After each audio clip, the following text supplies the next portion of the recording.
All right, we're here at in Oklahoma City at ASA Hall of Fame Stadium for the NCAA Division III softball championships here with the Amherst Mammoths. Coach Jessica Johnson, and on your right, Gina Pagan, and on your left, Kate Kopetic. That's reversed. Yes, My yes. right, sorry. I'm reeling her. Coach, would you make an opening statement on the game today? Sure. It was definitely fun. You know, competitive. You know, so few hits there in the beginning. I think both pitchers were commanding things pretty well, keeping hitters off balance. I still think both teams were having very decent quality bats though, at bats. And then I think you saw things kind of loosen up a little bit towards the end, and it was it was a little back and forth there at the end, made it exciting certainly for the fans. And then defense prevailed for us thankfully after the offense put up a couple of big hits there, and was it the 8th inning. And obviously a great outcome for us, but it was pretty hard fought. So they're good stuff. Gina, can you talk about most of the game, the first 5 or 6 innings where it was all pitching? That was a lot of, I'm not going to say pressure, but it was like a high pressure situation. And I mean, hats off to the other pitcher. It wasn't easy, especially knowing like Trine's reputation, like coming in, like knowing that they're very capable of hitting the ball out of the park. So my mentality was just, again, like keeping them off balance and like do my best to like not give them anything fat. You almost answered the next question. Trine can hit the ball very well. They're a power hitting team. So what did you do, or did you have to make any adjustments to keep them at bay? I mean, I'm not calling pitches, so I guess shouts out to my pitching coach. But I'd say like what worked most effectively was just keeping them off balance, like mixing up speeds. It's harder to hit the ball over the fence if you don't know if it's coming fast or slow. So that was pretty much my mentality going into it. Kate, you caught the game for Gina. What was it like? It's kind of the same question. Where it's such a pitching dominant game in the beginning. Yeah, it was definitely crazy having like it basically be up to the pitchers in the first 7 innings with no runs scored.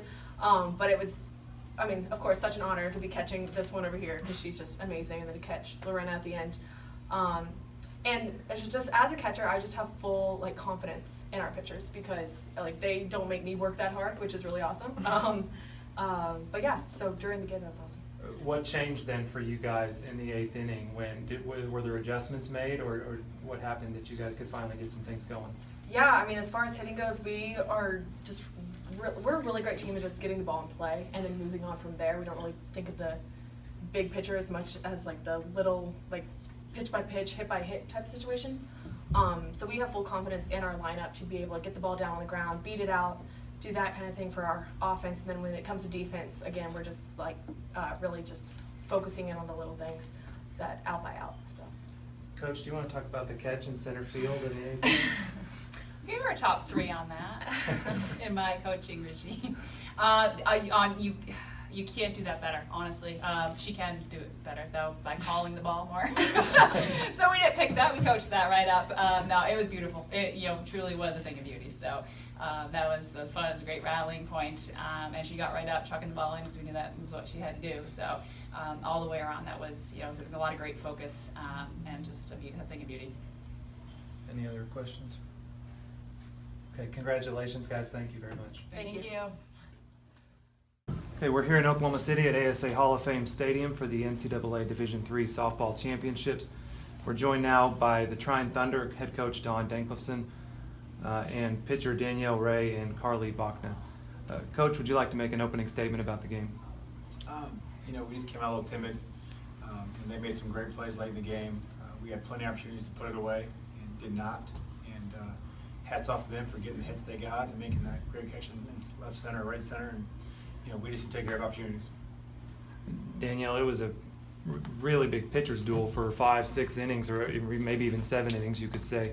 What was it like to be in that battle, and how were you guys going through that? From the very beginning, we've had games like that, so it was just usual. We just approach every game the same.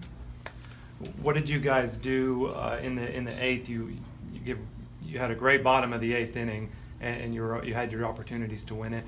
Carly, what did you guys do adjustment-wise to be able to try to make that comeback?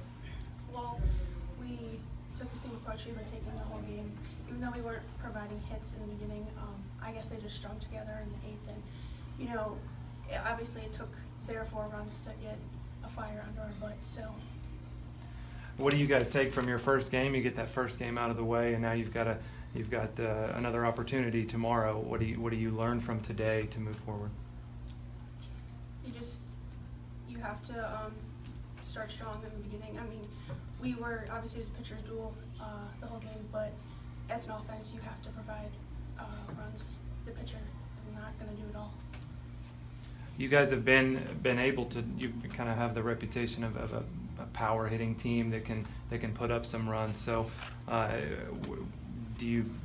Coach? Do you know what do you want to tell your team to try to see if you can get to that in the next game? Oh, we just got to take your opportunities. I mean, we brought on several times, and we just missed a couple here and there. We played timid. Play in the outfield. We got to come get that ball. We let it drop. We looked like we were 6 freshmen on the field. A couple of classmen froze a couple times too. It was bad timing, but we got 2 choices. You can feel sorry for yourself and get up tomorrow, or you can show up tomorrow and fight inning by inning and see what happens. And I think this team will come tomorrow and battle a little better offensively and defensively. Any other? Coach, kind of saw Porter take charge a couple of situations early in the game. Can you talk about how important she was in settling some of those earlier situations in the field? Well, I thought she did a really good job of getting our kids to relax and just come out. We weren't kicking balls around. We weren't throwing balls over the place. We just didn't hit. It was a bad time, not to hit. But I thought it comes down to game pitches. They're big. They're 4-inning run. We have 2 balls just out of our glove that we can't get to that foul. That changed that whole inning. And they make the great catch that saves the game. That ball drops. Porter scores. I'm sure Erica scores from first as fast as she is. So, we just got to hope the pitches go our way tomorrow. We got to take advantage of opportunities offensively. Thank you, guys.